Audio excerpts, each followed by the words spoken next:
Halo, assalamualaikum warahmatullahi wabarakatuh. Perkenalkan, nama saya Fahrul Dikamanto Fandi, mahasiswa pasca sarjana Institut Setiami. Di sini saya akan bikin vlog tentang kebijakan publik, yaitu resume buku dengan judul Wilayah Pesisir Indonesia, narasi kebijakan publik, masalah pesisir dan pulau-pulau kecil di Indonesia.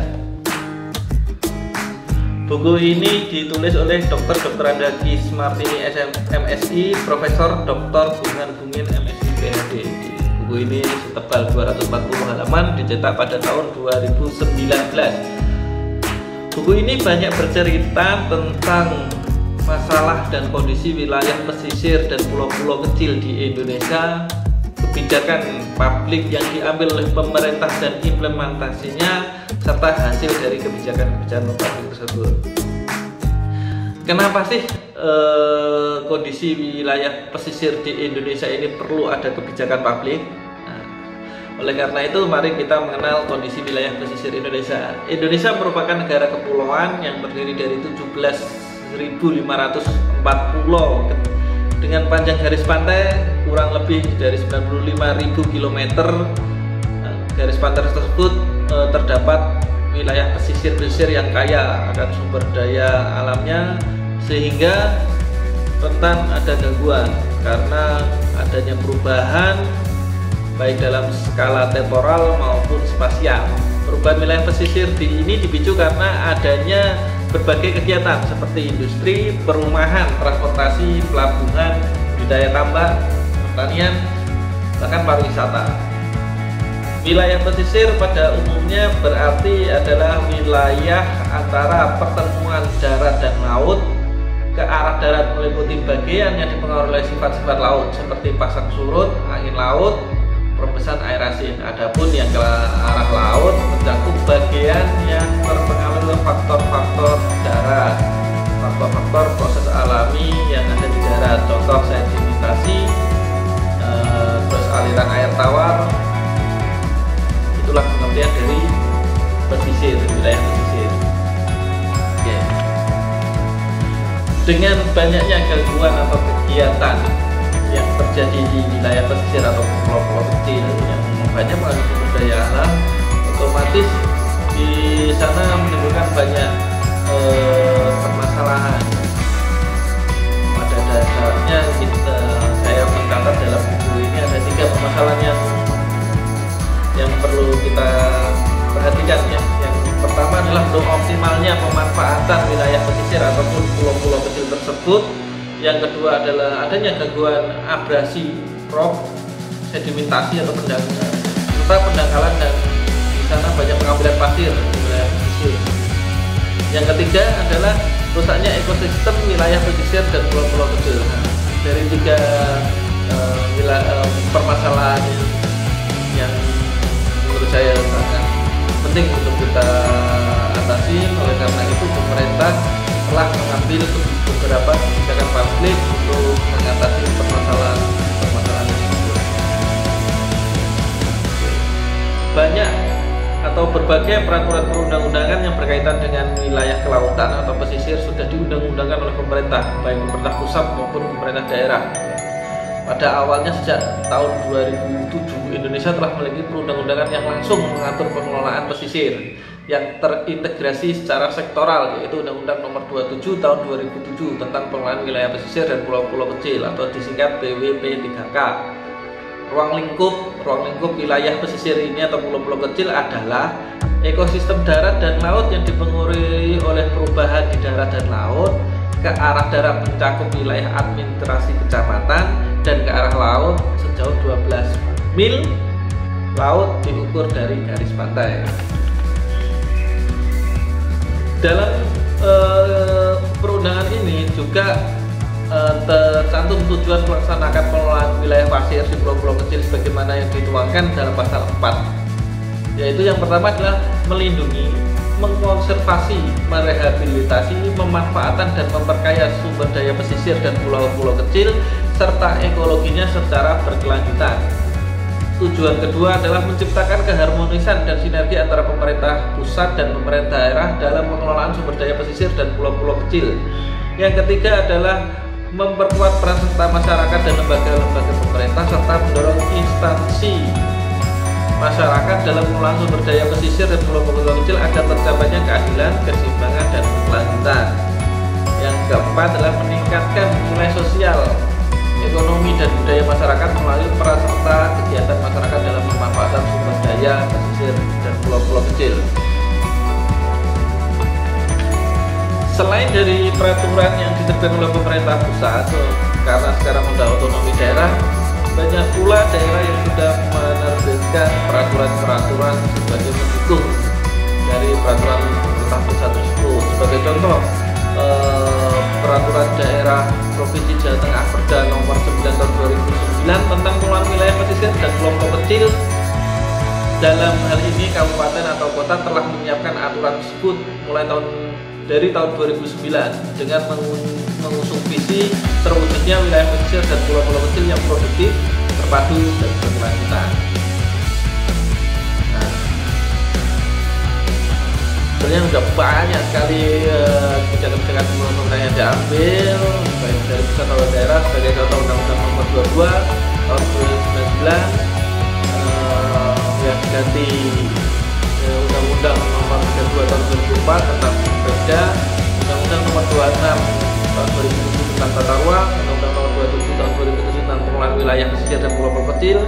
Tahun 2009 ada Undang-Undang Nomor 10 tentang pariwisata, Undang-Undang Nomor 32 tahun 2009 tentang lingkungan hidup, 47 tahun 97 tentang tata ruang, terus ada Undang-Undang 68 tahun 98 tentang suaka alam dan kawasan pelestarian alam, dan sebagainya. Banyak undang-undang yang memang sudah disusun oleh pemerintah untuk melindungi masyarakat atau wilayah pesisir tersebut dan pulau-pulau kecil untuk pemanfaatan yang lebih efektif. Nah, dari kebijakan-kebijakan tersebut, terus implementasinya ada untuk mengatasi tiga permasalahan besar tadi. Implementasinya sebagaimana di buku diceritakan bahwa untuk wilayah khususnya daerah Jawa Tengah, yang pertama permasalahan belum optimalnya wilayah pesisir atau pulau-pulau kecil. Di sana pemerintah daerah telah mengembangkan daerah pantai sebagai usaha perekonomian produktif dengan arahan program adalah memfasilitasi pengembangan usaha perikanan di daerah pantai. Yang kedua adalah menyebarluaskan potensi kelautan dan perikanan keluar daerah dengan arahan program membuat sistem informasi mengenai potensi kelautan dan perikanan. Sudah industri revolusi industri 4.0 ini semuanya sudah online, sehingga pemerintah daerah sana sudah bisa mendata ikan masuk berapa, kebutuhannya di daerahnya wilayahnya berapa, yang keluar berapa, sehingga di sana memudahkan untuk si nelayan menjual dari produk-produk ikan tersebut. Terus mengoptimalkan wisata bahari dengan program perbaikan kondisi objek wisata. Jadi dioptimalkan semuanya, memunculkan atraksi wisata baru, inovatif, serta tanpa harus merusak kawasan lingkungan. Yang keempat adalah meningkatkan kinerja pelelangan ikan dengan arahan program perbaikan kondisi pelelangan ikan yang telah rusak, yang tidak layak, memodernisasi, peningkatan kinerja pengelolaan tempat ikan sehingga lebih banyak menarik masyarakat untuk datang ke sana, sehingga bisa beli langsung ke nelayan dengan harga yang kompetitif. Karena apa, selama ini banyak nelayan banyak yang diambil oleh tengkulak, sehingga harga-harganya pun dipermainkan oleh para tengkulak. Itu menyengsarakan para nelayan dan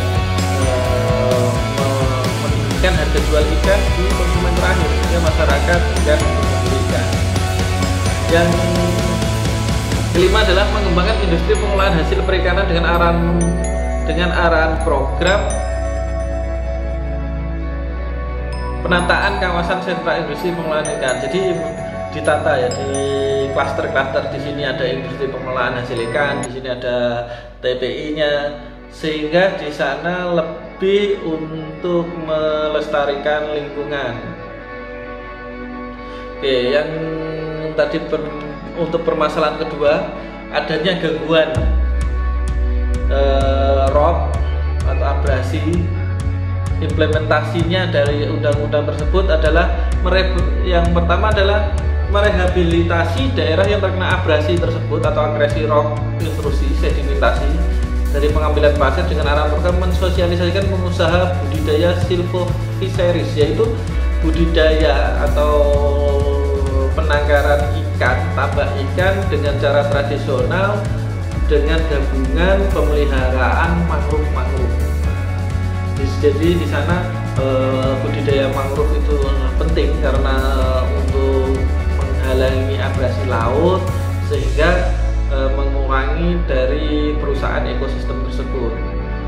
Yang kedua adalah pengawasan dan pengendalian pembangunan lahan di daerah hulu dengan arah program pengawasan terhadap pembangunan daerah hulu, pemasangan daerah-daerah kritis, pelarangan pengambilan karang, pasir laut, penambangan mangrove. Jadi pemerintah daerah sana dengan undang-undang tersebut melakukan pengawasan serta memberikan rambu-rambu.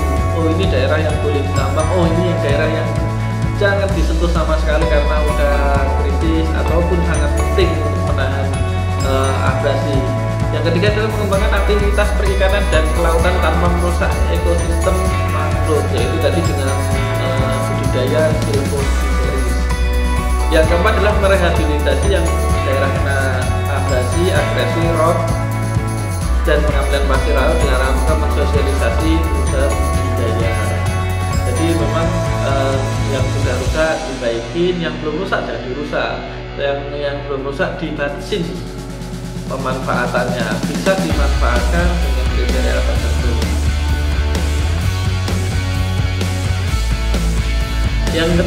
Yang permasalahan ketiga adalah rusaknya ekosistem, pertumbuhan penduduk dengan meningkatnya kegiatan pembangunan wilayah pesisir ini meningkatkan tekanan ekologis kepada wilayah pelestarian wilayah pesisir. Oleh karena itu strategi kebijakan dirumuskan sebagai yang pertama adalah merehabilitasi kerusakan terumbu karang dan hutan mangrove dengan arah program penanaman ekosistem mangrove dan transformasi terumbu karang. Yang kedua adalah pelestarian ekosistem mangrove dan terumbu karang dengan arahan program menetapkan kawasan terumbu karang sebagai kawasan lindung. Yang tadi yang pertama adalah merehabilitasi kerusakan, yang kedua adalah menetapkan sebagai kawasan lindung. Nah, yang ketiga adalah merencanakan likasi fishing ground, spawning ground, nursery ground dengan arah program mengadakan survei lapangan mengenai alur pergerakan perkembangan ikan, menyusun rencana zonasi kawasan pengelolaan ikan. Nah, karakter ikan itu sebetulnya bisa dipetakan arah pergerakannya gimana. Jadi pemerintah harusnya sudah bisa memberikan informasi pada nelayan, oh pergerakan ikan di sini sehingga mengambilnya sini, itu lebih memetakan atau memberikan arahan nelayan untuk bertindak sesuai dengan mengambil ikan tanpa harus merusak lingkungan. Yang keempat yang paling penting adalah mengawasi peredaran bahan-bahan yang berbahaya yang dapat mencemari perairan dengan arah program pelatihan tenaga teknis dan membuat brosur bahan-bahan kimia yang berbahaya untuk disosialisasikan ke masyarakat. Ini bentuk nyata ke pemerintah dalam aturan tersebut memberikan brosur-brosur kepada masyarakat pesisir pada ini loh bahan yang nggak boleh dipakai, dihindari, jangan dibuang ke laut ataupun dibuang sembarangan. Pada dasarnya semua kebijakan publik di sini melibatkan semua aktor ya, semua berperan di sini, baik itu instansi pemerintah pelaksana pengelola wilayah pesisir, pemerintah pusat ataupun DPRD sebagai penjaring suara masyarakat, memberikan masukan kepada pemerintah untuk hal apa yang diinginkan oleh masyarakat, dan pemerintah di sini akan mengambil kebijakan yang lebih tepat untuk memberikan pelestarian lingkungan dan kesejahteraan masyarakat. Yang ketiga adalah sektor swasta. Sektor swasta, para pengusaha juga dilibatkan untuk melakukan pelestarian lingkungan ataupun memang untuk mengembangkan wisata yang lebih ramah lingkungan. Yang keempat adalah masyarakat pesisir itu sendiri. Tentunya semua ini tidak mudah melawan koordinasi antar aktor. Koordinasi dapat berjalan dengan baik tidak lepas dari paradigma yang kita anut di pemerintahan Indonesia, yaitu bahwa sejak awal reformasi kita menjalankan konsep pembangunan terpadu melalui wilayah pesisir, yaitu kebijakan kawasan bahari terpadu, sehingga semuanya dilibatkan tanpa pengecualian. Mereka merasa memiliki pesisir itu, wilayah pesisir itu atau pulau-pulau kecil harus kita rawat dan kita jaga. Sehingga dalam rangka mengimplementasikan kebijakan pengelolaan wilayah pesisir, pemerintah kabupaten kota perlu memperhatikan aktor-aktor selain pemerintah, DPRD, swasta, dan masyarakat. Misalnya peran dari lembaga internasional dan lembaga pendidikan. Dengan demikian tidak hanya pada instansi sektoral pada pemerintah lokal yang diakomodir perannya, tapi juga perlu memperhatikan instansi horizontal lainnya, misalkan pemerintah kabupaten dan sekitarnya, juga lembaga dan badan-badan yang mempunyai kepentingan terhadap wilayah pesisir tersebut. Sehingga di sini memang diharapkan peran serta semuanya, baik itu dari pemerintah daerah, baik dari swasta, baik itu bahkan dari organisasi luar negeri. Oke, implementasi kebijakan pengelolaan wilayah pesisir secara terpadu ini sangat memerlukan kegiatan koordinasi secara teknis, intens, baik koordinasi sektoral, koordinasi antar pemerintah, antar wilayah, dan antar lembaga yang terkait. Jadi pada buku ini sebenarnya menjelaskan bagaimana pentingnya koordinasi sinergi semua sektor ini untuk menjaga kelestarian lingkungan kita, sehingga lingkungan kita bisa lestari dan kita bisa memanfaatkan secara efektif. Mungkin ada kata-kata yang salah, saya mohon maaf. Sekian dari saya, sampai jumpa lagi. Wassalamualaikum warahmatullahi wabarakatuh.